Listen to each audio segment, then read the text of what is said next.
everybody. Good to record again a wonderful video for our web.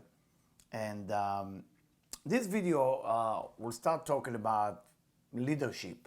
And hopefully we will do many hours of leadership program, because we believe that if there is a way that we can teach people how to lead their life to a better skills, better, maybe I shouldn't say skill, I should say to reach your potential and get into the next level, there is a way that your life will get better.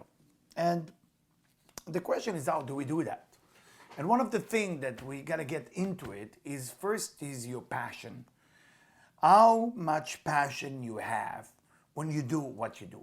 Are you happy with what you do? Are you happy with your marriage? Are you happy with your business? Are you happy with your health? Are you happy with the way you look?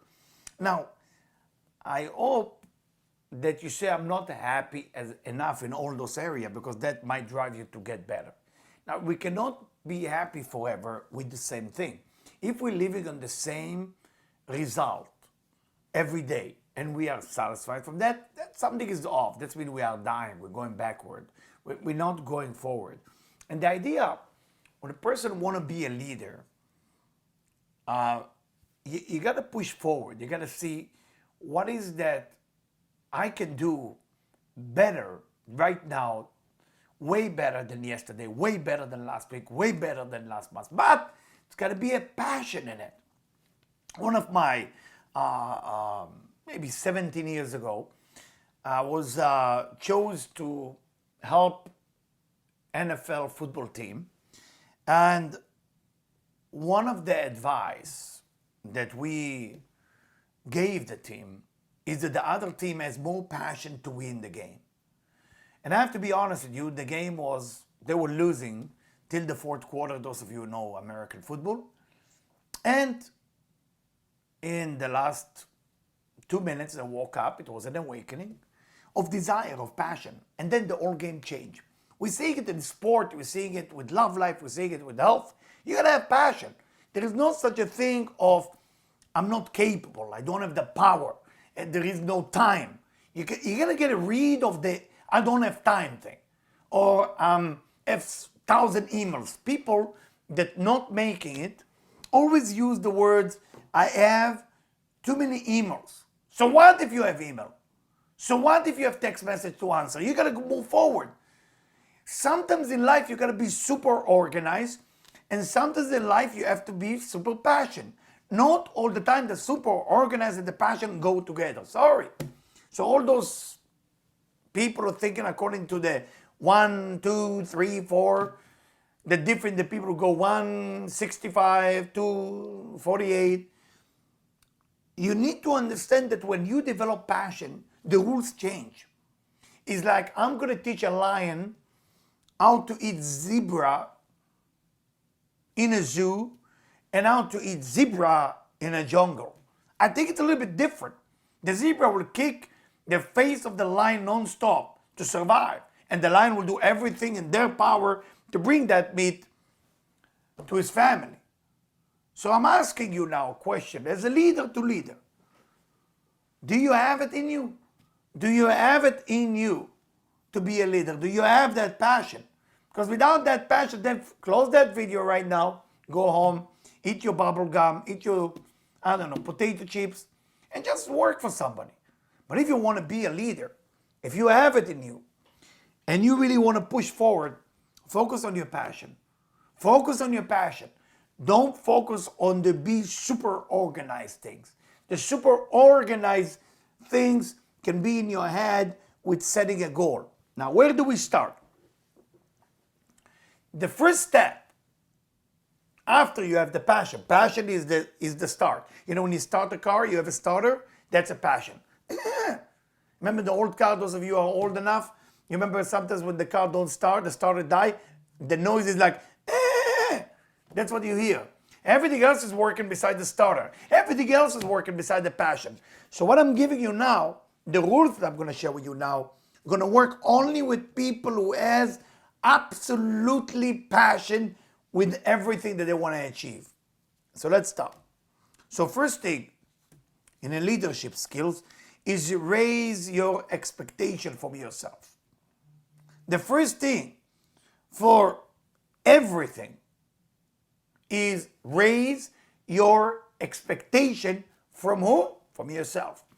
Most of the time we raise the expectation from the person in front of us, from the wife, from the kids, from the children, from the neighbors. We want from God.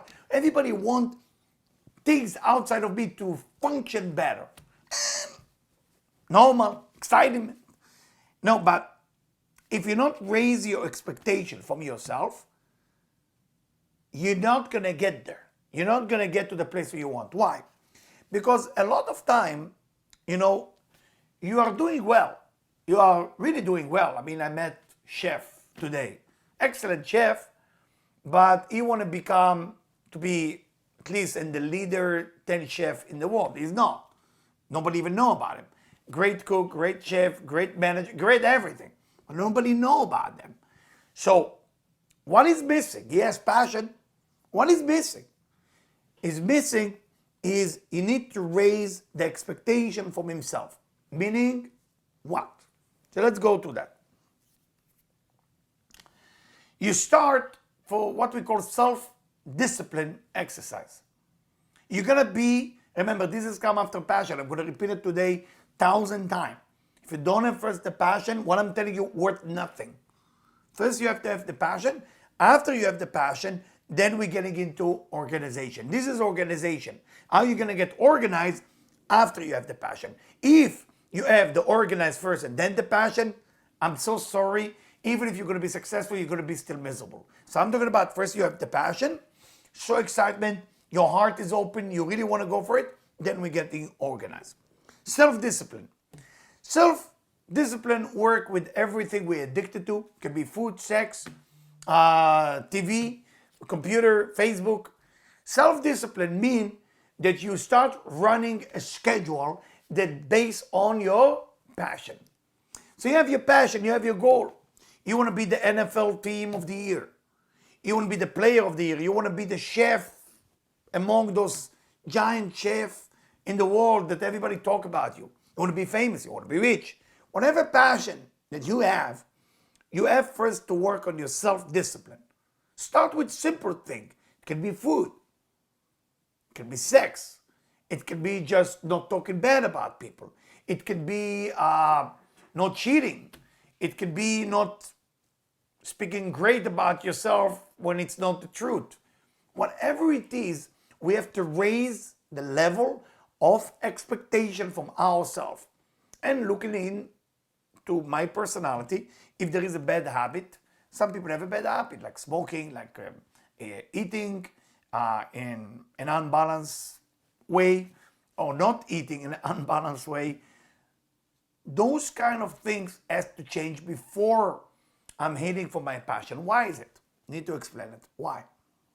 My dear friend, when you're meeting people, what do you think they see? We call it first impression. So there is your aura, meaning your energy, meaning your light, meaning something around you. I don't know what to tell you that it will be the right name. But everybody know that when you come to an office of somebody, they feel right or they don't feel right with you. It's not about your look. Some people look great and nobody likes them. Some people look terrible and it's so easy to be with them. So there's nothing to do with that, how you dress. There is something more. It's your energy. People feel what you overcome. People feel that you have something to say. When I'm getting into office of people, doesn't matter who they are. If it's going to be from the White House to the person who cleaned the street. I can talk to any human being in this universe.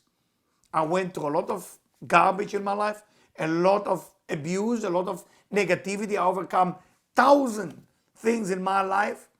And because of that, I relate to any human being that I need to talk to. It doesn't matter who the person is. I love all people because I know whenever I meet people, if they're doing really bad, it's because they're overcoming something and I hope they overcome. So one thing I'm advising them, because after you overcome what you overcome, that's what people will feel when you get in touch with them. So if you want to be the number one chef or the number one father or husband, what is that you're ready to overcome on a personal level without nobody know about you? Is it your addiction to food? Is it your addiction to smoking? Is it addiction to drugs? Is it any type of bad habit that you have? You gotta overcome it. Something that's controlling you. Most people want to control others is because they can't control themselves. So that's why the self-discipline, the first aspect of the self-discipline is coming after the passion, and that's what people are going to feel from you. So if you want to start somewhere, self-discipline. And it's something between you and yourself. Nobody else can know that self-discipline secret you can tell it to one person. That one person could be a coach like me, or teacher, or somebody who guide you, or a guru. But that's it. No wife, no kids, no people that too involved in your circle, because then you're going to start getting credit while you start. For example, if I tell you, from now on, I'm not going to touch sugar. So now you said, oh my God, that's great. Already on the first day before even I start not touching sugar, I'm getting already fulfilling. And then there is no drive, the passion is dying. But when I'm saying to myself, no sugar for 72 days, wow, and nobody know about it besides my guru or my teacher, I'm step by step breaking it. And I remember there's a gentleman, and unfortunately was using drugs, and after he went to rehab and trying everything, he came to see me. So I told him that, before we're talking about anything, we got to have a self-discipline here. So he starts sending me on a text, today is the 5 days without drugs, today is 20 days without drugs, today 40 days without drugs, and then I get a terrible text. Today is 1 day with no drugs, meaning that he went back to it. Sad. Remember, when you walk into any room, people feel what you overcome. So self-discipline is the most powerful thing that there is. If somebody come and ask me, Eliyahu, tell me how to restrict dessert, how to stop eating dessert. I'm not sure I'm a good coach at that. I love dessert. You put it on a table, I'm eating it. So I cannot coach you in that. I didn't raise my bar. I didn't raise my expectation for myself in that area. I raised my expectation of how to talk to people, what to think about people, how to communicate. I raised the bar so many levels. I raised my expectation of myself so many levels. Next thing maybe for me, I don't want to tell you yet, because if I tell you then I'm doing again exactly what I said don't do, would be to be able to overcome that, which is a very important thing. So remember, self-discipline is the first thing before you're becoming a leader. Now, second thing, communication to people. That takes a lifetime. If I can say how long it took me basically to get into the skills that I have, I would say 17 years, 17.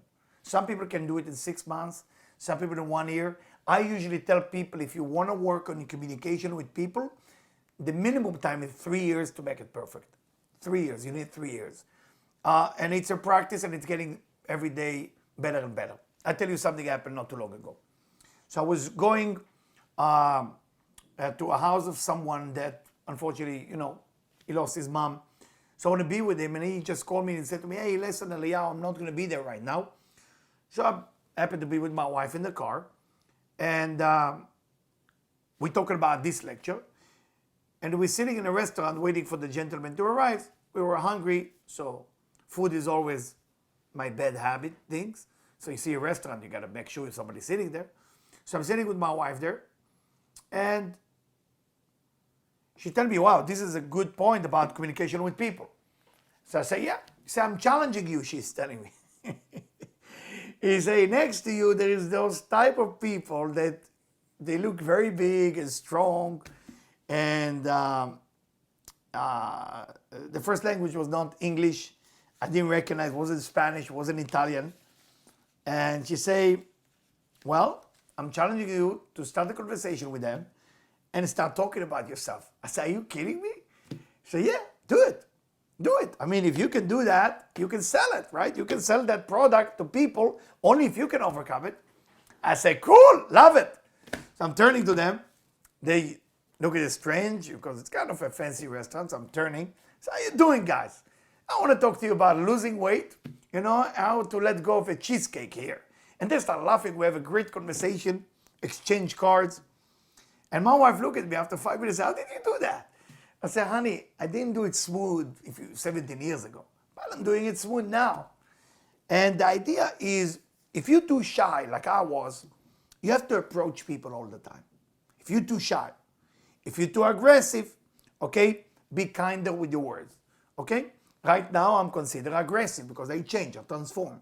So I have to be kind, I have to start with a joke, with a smile, because it's scary when you're aggressive to approach someone, you know? You can approach a lady in an elevator, a little bit too aggressive, and she's gonna take her gas from her wallet and she will spray your face. So you gotta be careful. So the reason I choose number 2 as the number 2 is the number important thing of communication as a leader, because that's how you check your skills, how you're doing. People are the best mirror to tell you where are you and how you're doing. They will tell you right away, where are you in life? For example, on the line of a supermarket, practice. Say hello to the cashier lady. Say hello to the person in front of you, to the person behind you. On the way out, there is a lottery booth sometimes. Say, how you doing? How much is it on a lottery? 700 million, 40 million. Oh my God, that's good. Start a conversation and see how people taking it. Practice, practice, practice.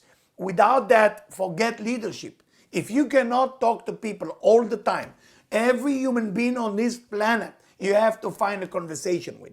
From a beggar to the street, to the person who managed a bank, to the person who owned $4 billion. You gotta find a conversation with each person. And I will tell you one thing that's going to happen. You're going to fail. And that's the great news. You're going to do so many mistakes. You're going to be like kicked out from a table while you're talking. I remember one of the ladies that worked with me on this level. She wanted to become a leader, so we work on a bad habit. And then we move stage number 2. I said, stage number 2, we have to communicate with all people in all time. She said, okay, I'm with you. I'm ready for next level.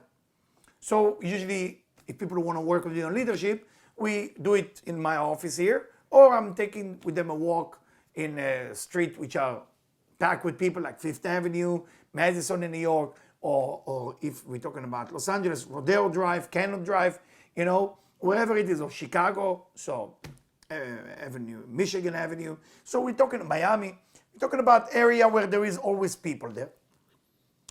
So she said, I'm ready. I can talk to any human being. I said, all right. Now I point 2 women there sitting drinking coffee.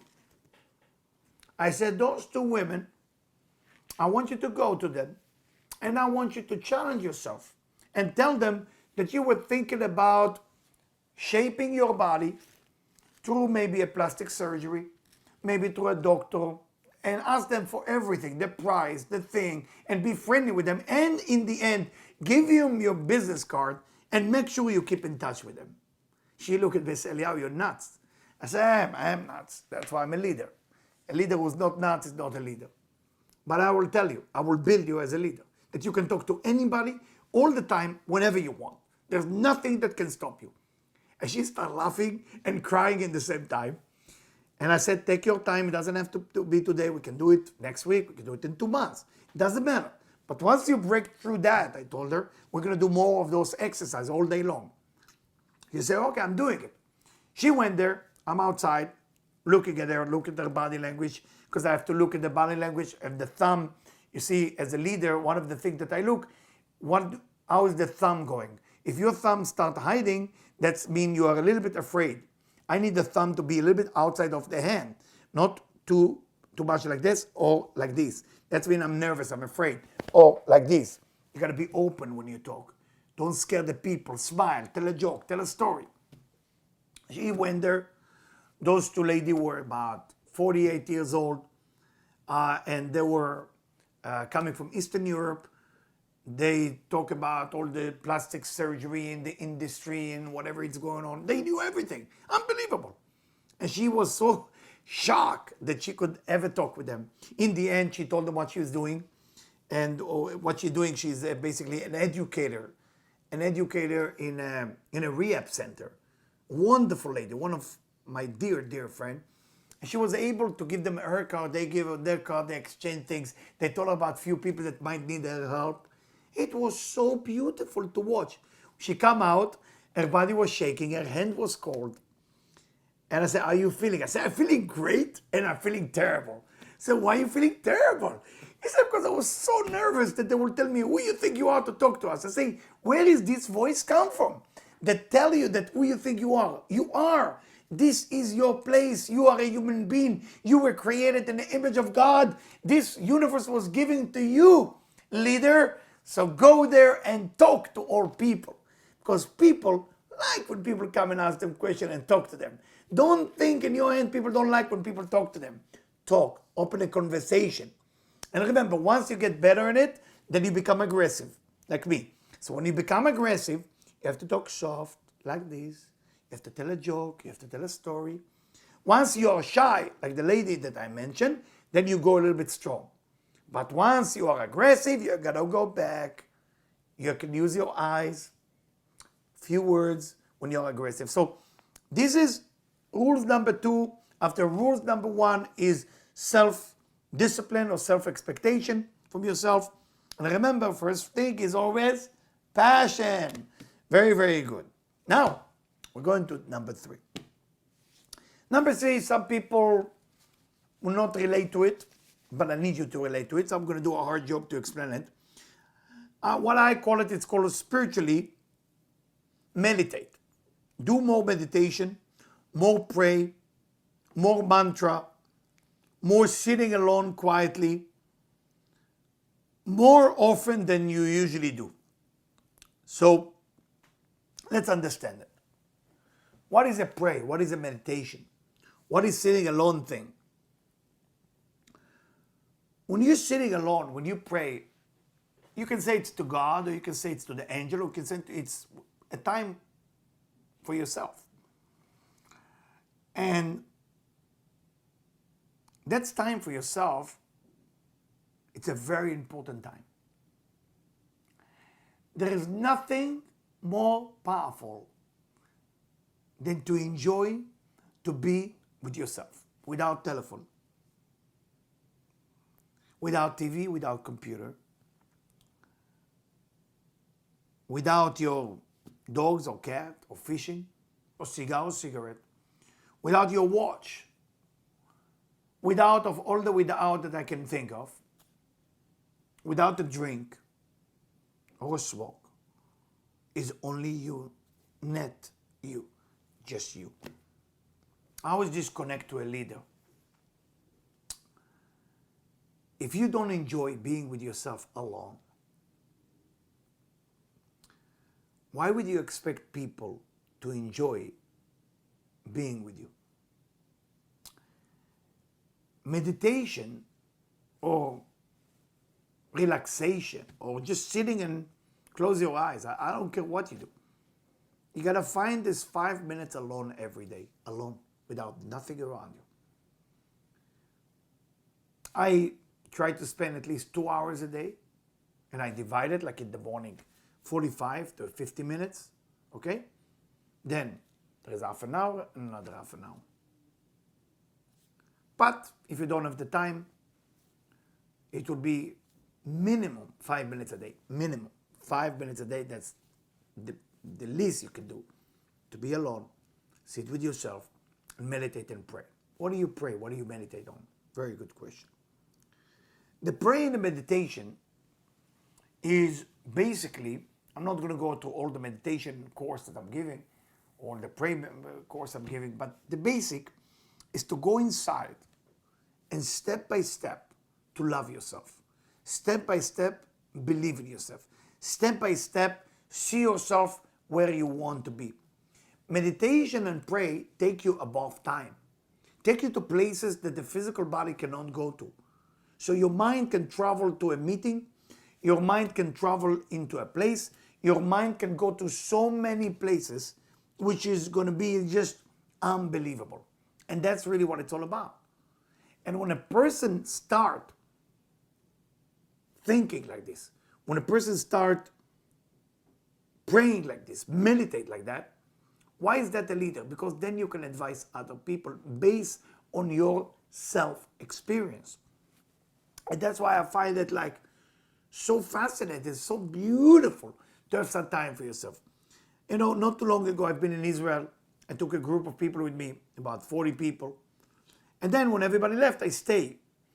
And in the few days that I stayed there, I went to places that I couldn't take a big group with me. And one of the places I went, it was down the mountain, which was very difficult to arrive. And few people want to join me. So, well, it's dangerous down the mountain. I said, no. We like to be a leader. We like to follow a leader. I said, well, follow me on a mountain will not make you a leader. He said, there is something going on that we feel we want to be there. I said, well, normally I'm going there to meditate. That's what I'm doing. So, okay, we're coming. So I'm getting down the mountain and I meditate. It was a burial site of somebody who passed away 2,500 years ago. Why would I go there? I found that there is so much secret within those grave 2,000 years and more, because those people lying there see all the mistake we did and all the mistake that happened before. And they can basically advise us, what can we do better? And I believe when you go visit, there is at least one word of wisdom that go with you. So I love to meditate there, in a site of people who passed on at least 500 years ago and more. Because there is a wisdom that will be into your soul and into yourself, wonderful. But again, not all of us can travel to places of a burial from thousands of years ago, so you can do it at home. You can just sit and pray and meditate and see how you want your life to be. Visualize. You can do either guided meditation, you can do just relaxation meditation. Just sit there and breathe for 5 minutes every day. And you will see that the frequency of your brain will start to be different.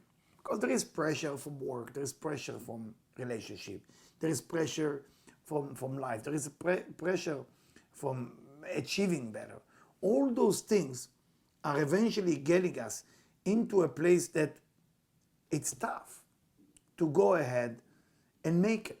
So for us to be able to make it in this lifetime, we need to make sure that we meditate and we pray to be already in that space that we can see how my life is supposed to be. And if I don't do that, then I will always wait for things to get better in my life, but eventually it will not get better. I hope that's clear, okay? Now, what can you do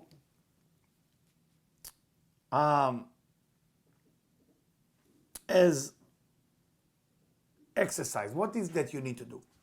And again, I'm calling it building a foundation. And the building foundation means that you build yourself as a foundation to become a leader. So first thing, find the good thing that you love about yourself. All right? Find the good things that you love about yourself. And what you're going to do is very simple. You just repeat it to yourself or to others. It will be amazing. You'll be embarrassed a little bit. I had something happen today, so it's fresh, so I can show you the exercise.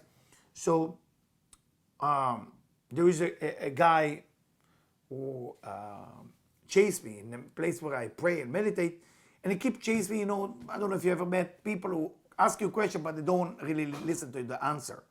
Being a coach for more than 25 years, somebody asked me, how can I make more money? So I'm sitting with him for free. I didn't charge for my time 25 minutes. And I teach him what to do and how to develop his skills better. And then he asked again, so what do I do? And he kept asking it for the last 2 months. So today, I was supposed to see him at 7 a.m. I woke up especially at 6:10, did my meditation and everything, and he never showed up. At 9:30, he sent me, excuse me, I was busy, this and that. So obviously you seem like a guy who wants things to work, but he doesn't want to be what we call self-discipline. He doesn't have it. So he said to me, so what do I do now? When do I see you? I said, well, I'm giving a lecture tomorrow at 6 p.m. That's the location where I'm giving the lecture.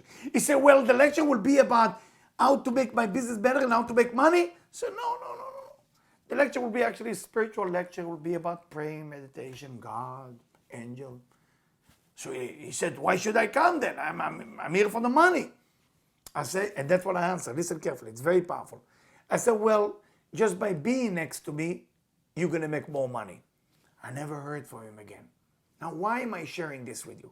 It sounds like ego trip, the way I answer, and it doesn't sound like a successful thing. So why I'm sharing it with you? I can just keep it away from you and don't be too transparent. But there is a reason why I share this with you. Find a good thing about yourself and share them with others. If you are afraid of saying it, there is something off about you and something also off about that person who's talking to you. If somebody you love come and tell you, I'm really good in cooking, you will be very happy that somebody you love is good in cooking. So as a friend, you are excited. Now, for you not to be able to say that you're good in something, yes, it makes you humble, but it also makes you a little bit of insecure. And the difference between insecure and humble, being humble, you know what you're good at. You know what you're good at. I mean, I'm good in the kitchen. You send me to the kitchen, you tell me to cook whatever you want. I will cook everything for you. 2 hours, I will make a meal for 20-something people, gourmet. It's not the ego. I just know how to do it. You ask me to iron a shirt, I still don't know how to do it. I don't know how to do it. So I'm not humble because I don't know how to iron a shirt. I just don't know how to do it. I need to learn. I try. Doesn't work. Doesn't have it. Don't go. You ask me to go into the kitchen, find whatever it is, I will make you a meal. Don't have to worry about it. You'll be happy. And the idea is find good things about yourself and talk about it to others. Build your skill of a leadership and build the skill of selling your skills. If you're not able to sell your skills, what's going to happen? What's going to happen? I mean, if a guy who makes watch in Switzerland has no guts to go ahead and say, hey, listen, I'm really good at making watch, the customer will not even be buying it from you. You got to be certain about yourself. You got to love yourself. You got to find the great thing about yourself and then talk to others. How long you need to do it for? Well, you can do it a different way. You can have your cards with you. You can have a book that you wrote maybe. You can have your picture, whatever it is. And you will see, you will get a lot of rejection when you speak good about yourself. Because most people don't want to hear the good thing about you. They don't like it. But if you talk sport, you have LeBron, you have Federer, you have Djokovic. What else do you have in sport? You have a baseball player, you have a singer who's famous. If tomorrow Madonna or Lady Gaga or somebody who's famous, Taylor Swift or Jay-Z or Federer or Nadal, come to you and say, I'm good in tennis, I'm good in singing, it wouldn't bother you because they're good. They know they're good.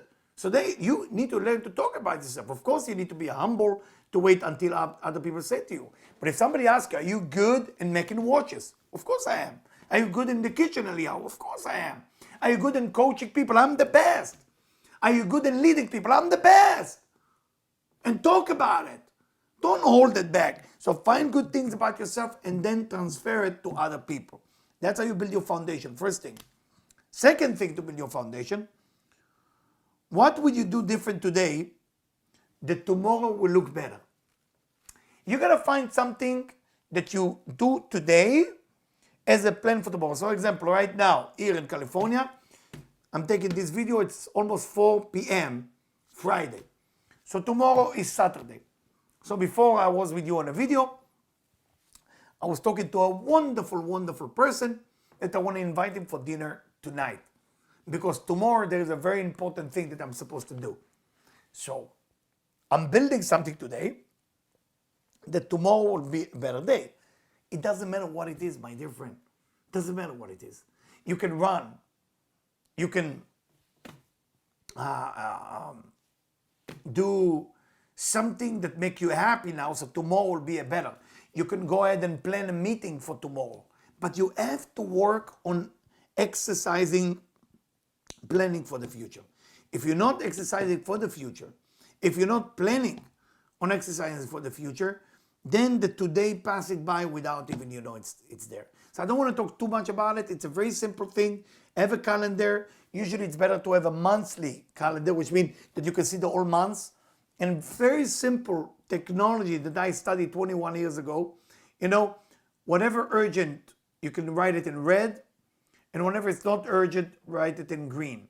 And remember, what you gotta do is plan something for tomorrow and act different today. Act different today. Now, number 3, and the last one for building foundation. I wrote here, no regret. Okay? Which means, if you can go back in time and you can change something, what event that you were involved in, whatever it will be, all right? Don't go back and start being sorry for bad thing you did. And that's where most leaders fall.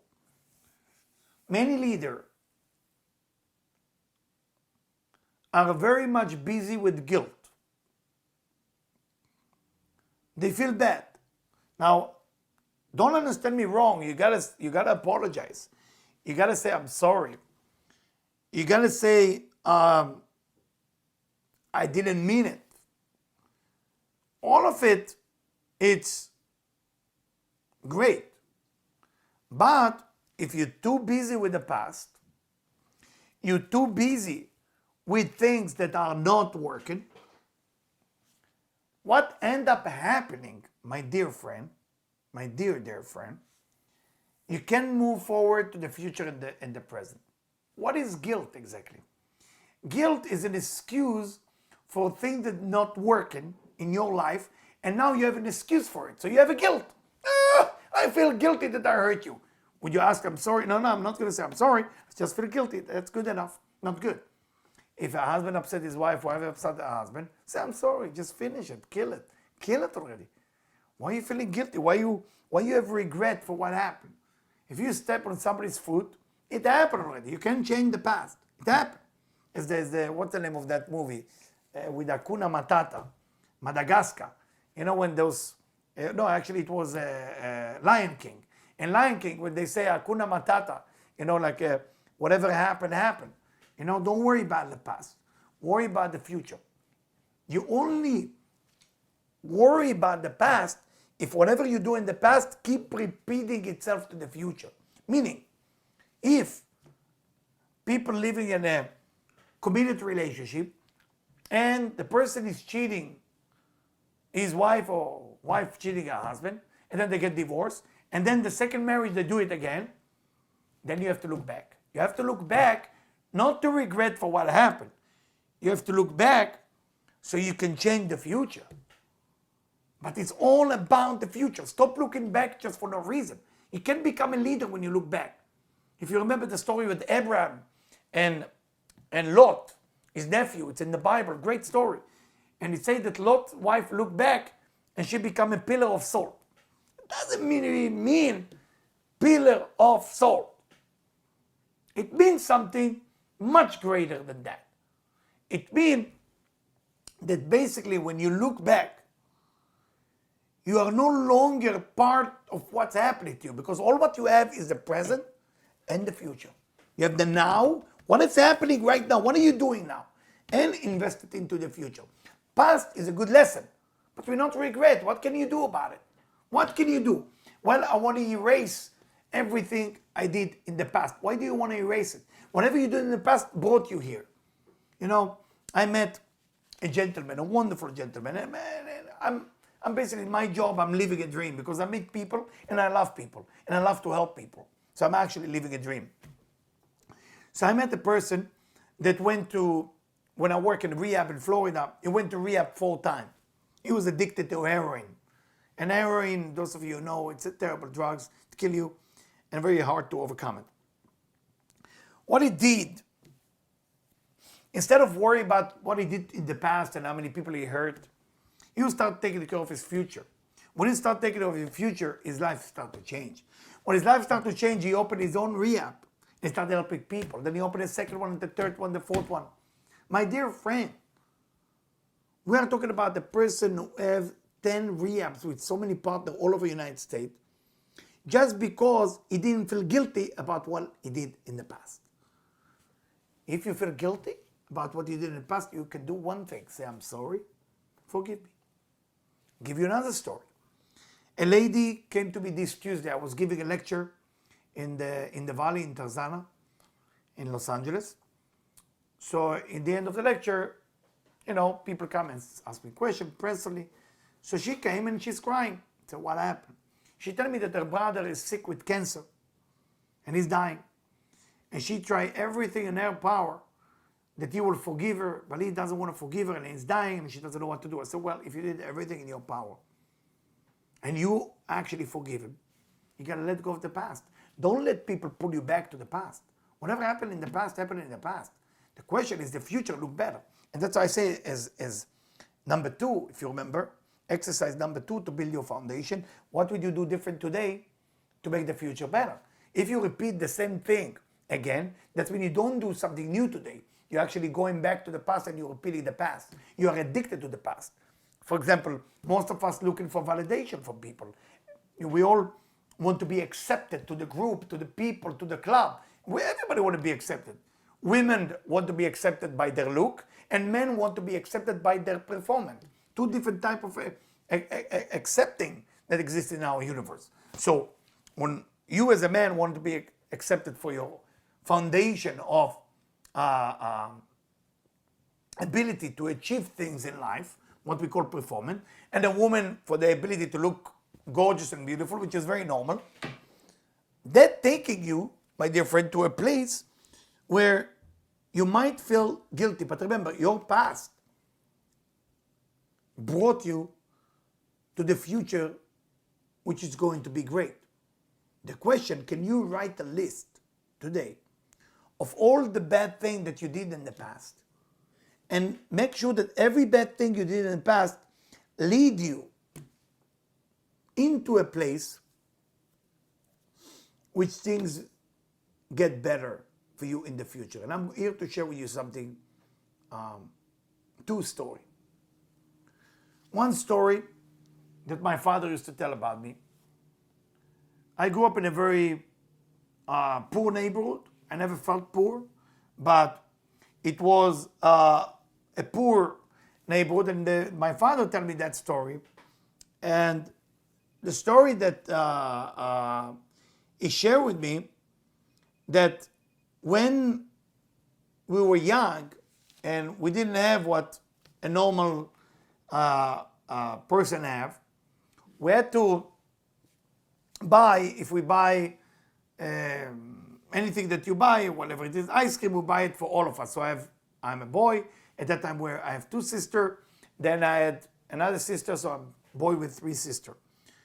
So my father reminded me that he bought ice cream because he didn't have money for 3 of us, my 2 sisters and me. And because of my addiction to food, I said, I want to go first. So he said to me, I took a bite of the ice cream, but then I ran away. And he never saw me that fast. And I was eating the whole ice cream. And of course, my sister wanted to beat me up because I was the youngest at that time. My youngest sister wasn't born yet. So that's bad. That's totally selfish. But you know what? In one point, that bad thing brought me into a leader's skills when a tough time need to happen. And this will take me way further when I was in Uruguay, 1992. So many years later.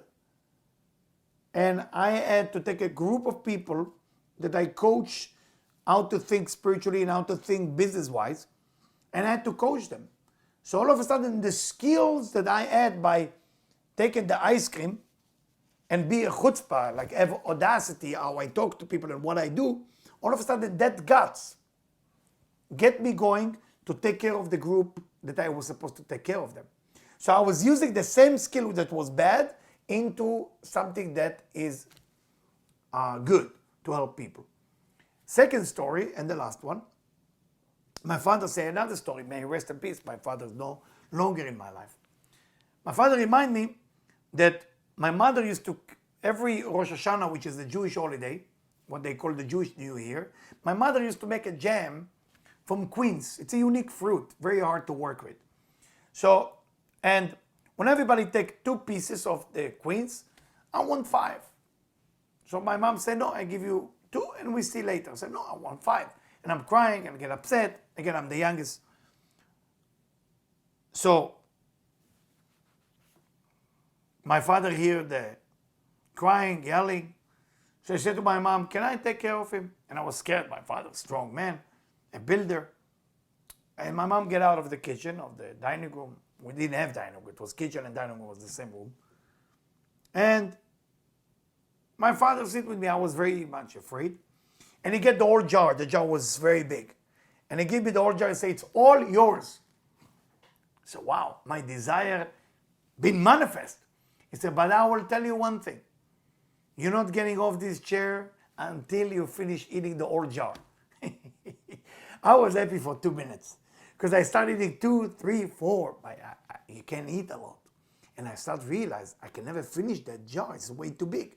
My eyes was big, but my stomach wasn't that big. And my father, great education, helped me to understand that I might be selfish and I want everything for myself, but can I handle everything for myself? It was a great lesson.